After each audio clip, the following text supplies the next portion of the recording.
NDA ने द्रौपदी मुर्मू को राष्ट्रपति पद का उम्मीदवार घोषित किया है। दिल्ली में संसदीय बोर्ड की बैठक हुई, जिसके बाद बीजेपी अध्यक्ष जेपी नड्डा ने द्रौपदी मुर्मू के नाम का ऐलान किया। ओडिशा की रहने वाली द्रौपदी मुर्मू इससे पहले झारखंड की पहली महिला आदिवासी राज्यपाल रह चुकी हैं। जेपी नड्डा ने बताया कि इस बार पार्टी नेताओं के बीच राष्ट्रपति पद के उम्मीदवार के लिए 20 नामों पर चर्चा हुई और लंबी चर्चा के बाद पूर्वी भारत से किसी आदिवासी महिला को उम्मीदवार बनाए जाने पर सहमति बनी। द्रौपदी मुर्मू अगर चुनाव जीतती हैं तो वो देश की पहली आदिवासी राष्ट्रपति होंगी और दूसरी महिला राष्ट्रपति होंगी। इससे पहले प्रतिभा पाटिल महिला राष्ट्रपति रह चुकी हैं।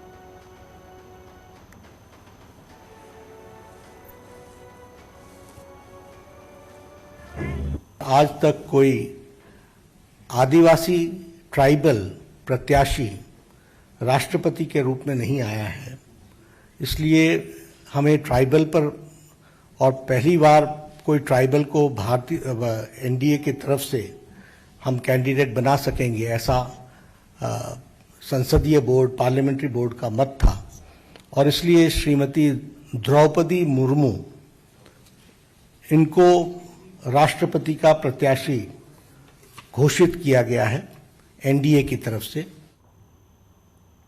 और इस ऐलान के बाद प्रधानमंत्री नरेंद्र मोदी ने ट्वीट किया है। उन्होंने ट्वीट कर लिखा है कि श्रीमती द्रौपदी मुर्मू जी ने अपना पूरा जीवन गरीब, दलित और वंचितों की सेवा में बिताया है।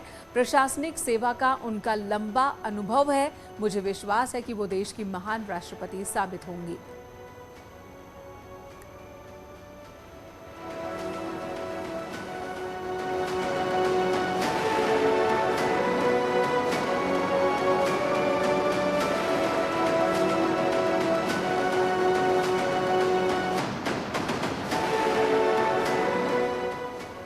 वहीं राष्ट्रपति चुनाव के लिए विपक्ष के उम्मीदवार यशवंत सिन्हा होंगे।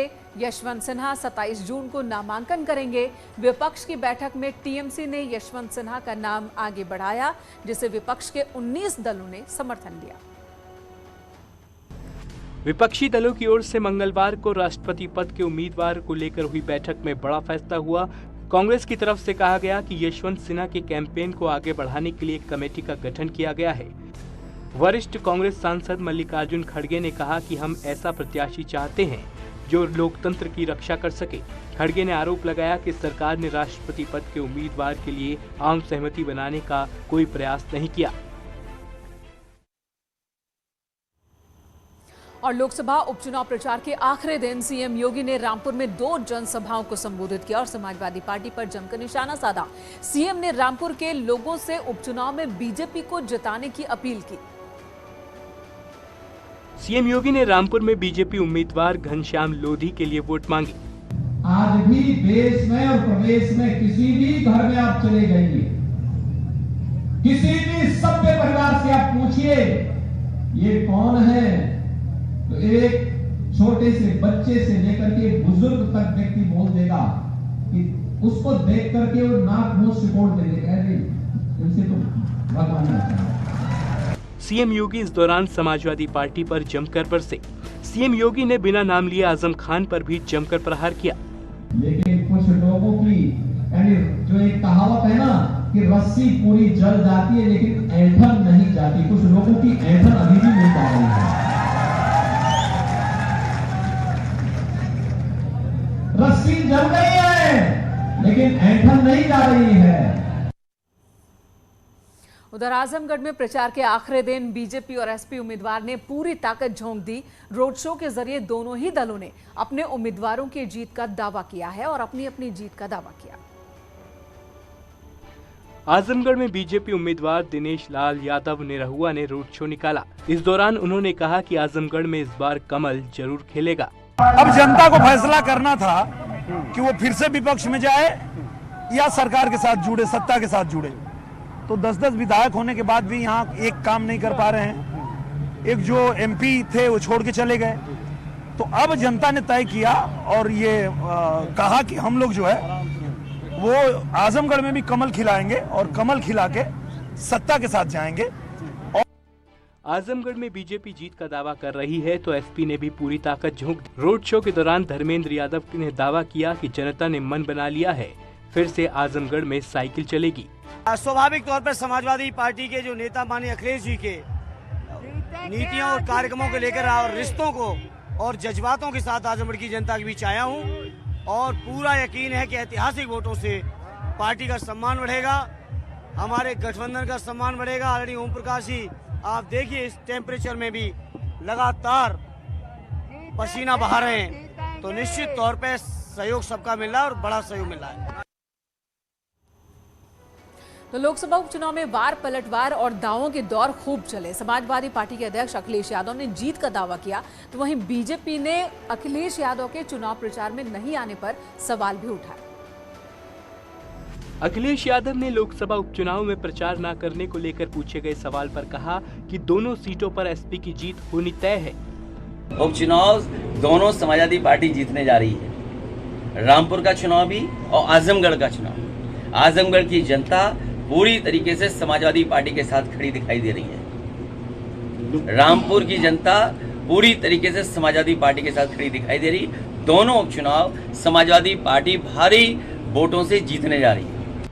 तो वहीं डिप्टी सीएम ब्रजेश पाठक ने उपचुनाव में बीजेपी की जीत का दावा किया है।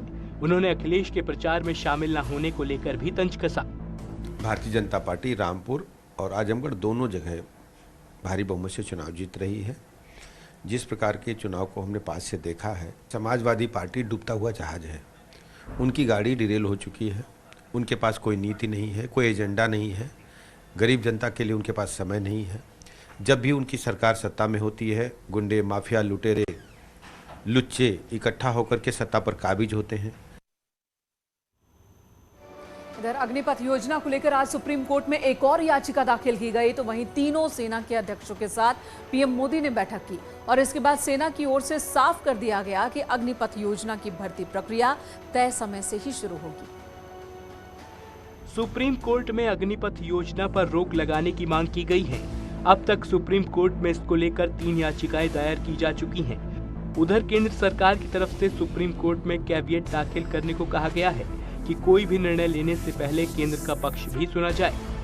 वहीं दूसरी तरफ तीनों सेना के अध्यक्षों ने आज पीएम मोदी से मुलाकात की। इसके बाद सेना की तरफ से साफ कर दिया गया कि अग्निपथ योजना की भर्ती प्रक्रिया में कोई बदलाव नहीं होगा। भर्ती होने के लिए हर एक वैकेंसी के लिए 50 से 60 लोग आते हैं, एक सिलेक्ट होता है, तो 49 से 59 लोग वापस जा रहे हैं। तो हमको जरूरत क्या है? हमको जरूरत है देश के लिए बेस्ट लेने की। ये we cannot take the second best. हमारा जो काम है वो second runners up silver medal से नहीं चल सकता। ट्रांसपेरेंट होगा ये प्रोसेस, फेयर होगा, ऑब्जेक्टिव होगा और सेंट्रली मेंटेन्ड होगा। इधर अग्निपथ योजना पर विरोध प्रदर्शन करने वाले युवाओं को एनएसए अजीत डोभाल ने 2 टूक संदेश दिया है। अजीत डोभाल ने कहा कि सुधारों की बात तो कई साल से हो रही थी, लेकिन हालात के मुताबिक अब बदलाव जरूरी हो गए, क्योंकि कल के तैयारी के लिए हमें बदलना ही होगा। राष्ट्रीय सुरक्षा सलाहकार अजीत डोभाल ने कहा है कि जो अग्निवीर बनने वाला होता है वो न किसी प्रलोभन में आता है, न ही उसे कोई बहका सकता है। उनके अंदर में राष्ट्र की भक्ति होती है, उनके अंदर में यौवन की शक्ति होती है। वो इसको इन्वेस्ट करते हैं अपने आप को और सोचते हैं हम देश के लिए क्या कर सकें। अगर वो भावना नहीं है तो आप इस करियर के लिए नहीं बने। इसमें केवल हम उन्हीं यूथ को चाहते हैं। आपकी ट्रेनिंग कितनी है, आपकी फिजिकल फिटनेस कितनी है, यह आवश्यक है, लेकिन इससे भी ज्यादा आवश्यक है कि आपकी मानसिकता क्या है। एनएसए ने कहा ये मैसेज बड़ा क्लियर होना चाहिए। सेना में जो लोग आते हैं वो सिर्फ पैसे के लिए नहीं आते, वे एक जज्बे के साथ आते हैं, उनमें देश प्रेम होता है। सेना में जो लोग जाते हैं वो केवल पैसे के लिए नहीं जाते, वो एक जज्बे के साथ जाते हैं, उनमें देश प्रेम होता है, उनके अंदर में राष्ट्र की भक्ति होती है, उनके अंदर में यौवन की शक्ति होती है। वो इसको इन्वेस्ट करते हैं अपने आप को। इधर उत्तराखंड के मुख्यमंत्री पुष्कर सिंह धामी ने आज सभी 13 जिलों के प्रभारी मंत्रियों की घोषणा कर दी, जिसमें सभी मंत्रियों को अलग अलग जिलों का प्रभार दिया गया है। महाराज को हरिद्वार का प्रभार दिया गया है, तो प्रेमचंद अग्रवाल को उत्तरकाशी और टिहरी जिलों का प्रभारी मंत्री बनाया गया है। धन सिंह रावत को अल्मोड़ा और चमोली का प्रभार दिया गया है, जबकि सुबोध उनियाल को देहरादून जिले का प्रभार दिया गया है। नैनीताल और चंपावत जिले की प्रभारी रेखा आर्य होंगी और सौरभ बहुगुणा रुद्रप्रयाग और बागेश्वर जिलों के प्रभारी होंगे, जबकि चंदन रामदास को पिथौरागढ़ और पौड़ी का प्रभारी मंत्री बनाया गया है। गणेश जोशी को उधम सिंह नगर जिले का प्रभारी बनाया गया है। धामी कैबिनेट में अभी 8 मंत्री, जबकि मंत्रियों के 3 पद अभी खाली हैं। इधर यूपी सरकार के मंत्रालय सीएम योगी के दिए गए टारगेट को पूरा कर रहे हैं। रोजगार को लेकर भी अच्छी खबर सामने आई। सरकार ने 100 दिनों का लक्ष्य पूरा कर लिया है, तो अगले कुछ दिनों में एक और टारगेट पूरा कर लिया जाएगा। श्रम और सेवायोजन विभाग के राज्य मंत्री ठाकुर रघुराज सिंह ने युवाओं के रोजगार को लेकर बड़ा बयान दिया। उन्होंने कहा कि 26 जून तक प्रदेश में 1.5 लाख युवाओं को रोजगार देने का लक्ष्य पूरा हो जाएगा। सरकार के मुताबिक सीएम योगी आदित्यनाथ ने 100 दिनों में यूपी के 75 जिलों में 75 युवाओं को रोजगार देने का लक्ष्य रखा था और ये लक्ष्य पूरा हो चुका है। प्रदेश के अलग अलग जिलों में रोजगार मेले का आयोजन कर 26 जून तक 1.5 लाख लोगों को रोजगार देने का लक्ष्य पूरा हो जाएगा। इसके बाद रिपोर्ट सीएम को सौंपी जाएगी। रोजगार देने का आदेश दिया था, लेकिन हमने उस लक्ष्य को 1 लाख पहुंचाने का तय किया है। तो मेरे पास 75,000 का था, लेकिन मैं 1.5 लाख पूरा करूंगा। 1.5 लाख लोगों को रोजगार दे दूंगा 26 जून तक, और हम अपनी रिपोर्ट सारी संकलित करके प्रेषित करेंगे। इधर कांग्रेस नेता सुबोधकांत सहाय मुश्किल में पड़ गए हैं। उनके खिलाफ अब कानपुर कोर्ट में मुकदमा दर्ज हुआ है। दरअसल सुबोधकांत सहाय ने पीएम मोदी के खिलाफ विवादित टिप्पणी की थी, जिस पर बीजेपी ने कांग्रेस पर पलटवार भी किया था। हालांकि मामले से कांग्रेस ने किनारा कर लिया है। पीएम मोदी के खिलाफ आपत्तिजनक बयान देने वाले कांग्रेस नेता सुबोधकांत सहाय के खिलाफ कोर्ट में मुकदमा दर्ज किया गया है, तो वहीं कांग्रेस ने भी सहाय के बयान से किनारा कर लिया है। सुबोधकांत सहाय जी के ऊपर एक परिवाद दाखिल किया है न्यायालय में। मंत्री के विरुद्ध किया है जो अशोभनीय है, इस कारण मैंने इसके विरुद्ध ये परिवाद न्यायालय में दाखिल किया है। दरअसल पूर्व केंद्रीय मंत्री सुबोधकांत सहाय ने पीएम मोदी पर विवादित टिप्पणी की थी। कांग्रेस के सत्याग्रह प्रदर्शन के दौरान उन्होंने पीएम मोदी पर अभद्र टिप्पणी की थी। अशोभनीय था, जिससे कि जो है मेरे मौकिल को तकलीफ हुई। तब उसने जो है धारा 389, 500, 505, 504, 506 और 508 आईपीसी के अंतर्गत मुकदमा दाखिल किया है, जो रजिस्टर्ड। इधर झांसी में पुलिस ने गैंगस्टर एक्ट के तहत कार्रवाई की है। जिला मजिस्ट्रेट के आदेश के बाद प्रशासन की टीम एक्शन में दिखी और करीब 16 करोड़ की संपत्ति कुर्क की गई। पंचवटी कॉलोनी में रहने वाले अब्दुल कादिर की संपत्ति पर कुर्की की कार्रवाई हुई है। प्रशासन की टीम अब्दुल कादिर के बंगले पर पहुंची और पूरे बंगले को सील कर दिया। ये गैंगस्टर एक्ट के तहत जिला मजिस्ट्रेट के द्वारा 14(1) में कार्रवाई करते हुए संपत्ति कुर्क करने का आदेश दिया गया है। इसके संबंध में ये कदीर खान पुत्र सफ़ी, इनकी ये मकान नंबर जो यहाँ दतिया गेर बाहर है, इसको आज सीज किया गया, जिसकी कीमत 48 लाख लगभग है। और इसको सीज करने के बाद और भी इनके नाम जो संपत्ति हैं वो सीज की जा रही है। वहीं इस मामले में आरोपी की पत्नी ने पुलिस और प्रशासन पर मनमाने ढंग से कार्रवाई किए जाने का आरोप लगाया है। कादिर की पत्नी का आरोप है पुलिस और प्रशासन ने उन्हें न नोटिस दिया और न समय दिया गया। इधर प्रदेश में बुलडोजर का एक्शन भी लगातार जारी है। सहारनपुर में होटल के बाहर अतिक्रमण के खिलाफ बुलडोजर चला, तो कानपुर में एक हॉस्पिटल के बाहर प्रशासन ने कार्रवाई की। सीएम योगी की शिकायत पर कानपुर में कार्रवाई हुई। सहारनपुर नगर निगम और स्मार्ट सिटी के अधिकारियों ने अतिक्रमण के खिलाफ बड़ी कार्रवाई की। रेलवे रोड पर एक होटल के नीचे दुकानों के सामने अवैध निर्माण को जेसीबी से ध्वस्त कर दिया। ये कार्रवाई सुबह 11 बजे से शाम तक चली। कार्रवाई के दौरान अधिकारियों को होटल मालिक समेत कई लोगों के विरोध का सामना करना पड़ा। दुकानों के सामने बड़े पिलर खड़े कर करीब 50 फीट लंबा और 15 फीट चौड़ा बरामदा बनाया गया था। उसके ऊपर शेड डालकर कवर किया गया था, जिसको ध्वस्त कर दिया गया। सहारनपुर के अलावा कानपुर के आर्य नगर में नगर निगम ने अतिक्रमण हटाया। एक अस्पताल ने फुटपाथ पर कब्जा किया हुआ था, जिसकी शिकायत सीएम योगी से की गई थी, जिसके बाद नगर निगम ने कार्रवाई की। लोगों का कहना था कि अतिक्रमण की वजह से सड़क पर जाम लगता है, लेकिन अब निगम ने लोगों की परेशानी दूर कर दी है।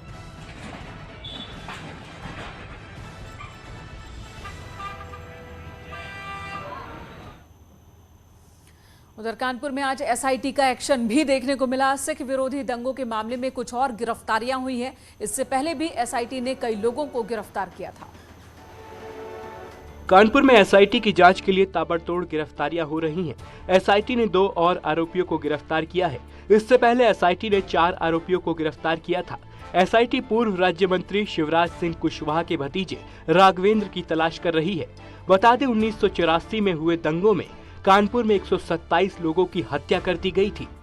मंत्री के भतीजे की गिरफ्तारी के लिए हम लोगों ने प्रयास किया कि प्रारंभ ही इन्हीं से किया जाए। अब पता नहीं उनको कहां से सूचना मिल गई या कैसे मिल गया। पहले भी उनका मीडिया में नाम छप गया था, वो सतर्क हो गए थे। अब उनके लिए प्रयासरत हैं, जल्दी ही गिरफ्तार करेंगे। कितनी गिरफ्तारी हुई अभी तक? आज जो है 2 लोगों की गिरफ्तारी हुई, 4 लोगों की पहले हुई थी। मथुरा में एक लड़की की हत्या और खुदकुशी की कोशिश की एक कहानी ने सबको हैरान कर दिया है। मिठाई लेकर लड़की के घर पहुंचे एक लड़के ने उसे क्यों मार दिया? जब हत्या करनी थी तो मिठाई लेकर क्यों पहुंचा? और वो कौन सी बात थी कि एक नाबालिग लड़की की जान लेने के लिए वो मुजफ्फरनगर से मथुरा पहुंचा? युवक शादी का कार्ड देने के बहाने घर में घुसा था। घर में घुसते ही युवक ने सबसे पहले युवती पर हमला किया, उसके बाद मां पर। इस हमले में युवती की मौके पर ही मौत हो गई। वहीं युवती की मां का अस्पताल में इलाज चल रहा है। बोहरा गांव में आज एक युवक आया और गेट खटखटाया और बताया कि मुझको शादी का कार्ड देना है। और जैसे ही गेट खोला, एक नवयुवती को उसने सबसे पहले चाकू मारी, जिससे उसकी डेथ हो गई है। फिर उसकी माँ उसके मदद में आई, उसकी माँ को भी चाकू उसने मारा। और माँ इस समय एडमिट है, जो गंभीर है। मेडिकल हो रहा है, ट्रीटमेंट यहाँ सिटी हॉस्पिटल में। और उसने खुद को भी चाकू मार लिया, जिसको जिला अस्पताल में भर्ती कराया गया है। जिस लड़की की मौत हुई है वो क्लास 9 में पढ़ती है और उसके पिता रिटायर्ड फौजी हैं। मथुरा के थाना हाईवे क्षेत्र में ये वारदात हुई। यहाँ रुकेंगे एक ब्रेक के लिए, खबरों का सिलसिला जारी है।